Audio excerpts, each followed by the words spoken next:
Зачастую абьюзеры, они ухаживают красиво, они ведут себя на людях абсолютно как нормальные люди. Никто никогда не скажет, что этот человек, находясь наедине с женщиной, унижает ее настолько, что женщина чувствует себя загнанной в угол и хочет иногда покончить жизнь самоубийством, несмотря на то, что у нее есть ответственность и дети. Настолько это больно и страшно. Когда угрожают жизнью твоего ребенка старшего, да, когда говорят, что случайно будут сбиты твои родственники на пешеходном переходе, вы понимаете, в какую, да, ситуацию попадает женщина и в какие рамки ее загоняет этот абьюз.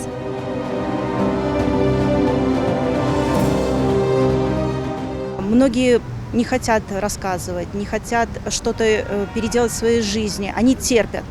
Боятся вот этого стыда. Нам стыдно пойти и сказать, нам стыдно развестись, нам стыдно забрать детей и уйти к родителям. И даже иногда сами родители женщины говорят: «Балам, кызым, ты должна терпеть». И вот это потому что стыдно, чтобы наши родственники узнали о том, что вы разводитесь. В нашем обществе существует такое понятие, как клеймо, да, развода. Думаешь, мне интересны твои слова или мысли? Ты ж такая скучная.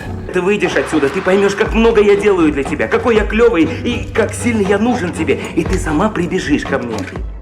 Сейчас абьюз достигает такого масштаба, что все переводится в газлайтерство. Что такое газлайт? Кто такие газлайтеры? Это психологическое давление.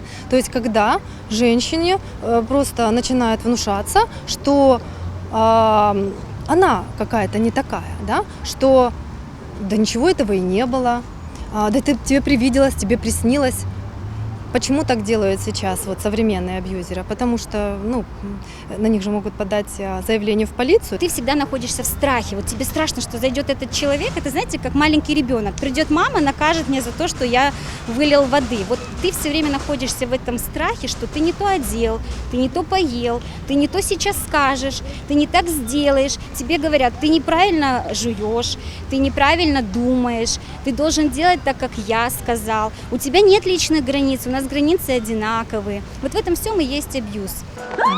Я любила его и думала, что он исправится. Нельзя так пугать. Я бы никогда не навредил тебе. Только я один смогу тебя уберечь.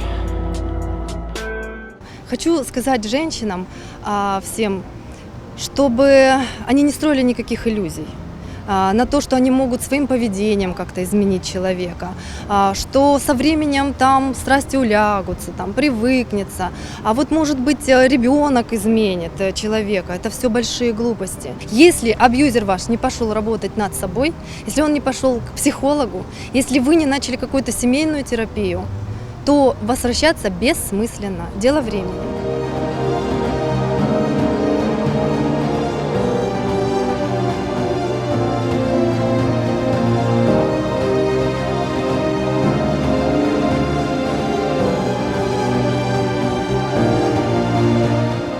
К сожалению, в Российской Федерации отсутствует полноценное законодательство о защите прав жертв, пострадавших от домашнего насилия. Мы хотим создать центр помощи таким жертвам, чтобы их курировали психологи, юристы, волонтеры, которые будут, во-первых, работать с жертвой, преодолевая вот это абьюзивные отношения. Юристы, которые будут помогать по имущественным вопросам, по алиментам, по графику общения с ребенком, если будут такие заявления, по разделу имущества. А также волонтеры, социальные помощники, которые знают моменты, где можно приютить женщину, потому что очень часто женщины не знают, куда пойти. И просто элементарно на 10 дней, на 30 дней где-то ей надо пребывать, чтобы прийти в себя, составить план дальнейших действий и дальше жить без абьюзивных отношений. Наш ресурсный центр будет предоставлять услуги для таких женщин абсолютно бесплатно, поэтому каждый может обратиться. Опять-таки мы будем просматривать ситуацию в семье, и действительно, потому что есть семьи, в которых, они не знают, развестись или не развестись, а есть, когда именно критическая ситуация и необходимо действовать.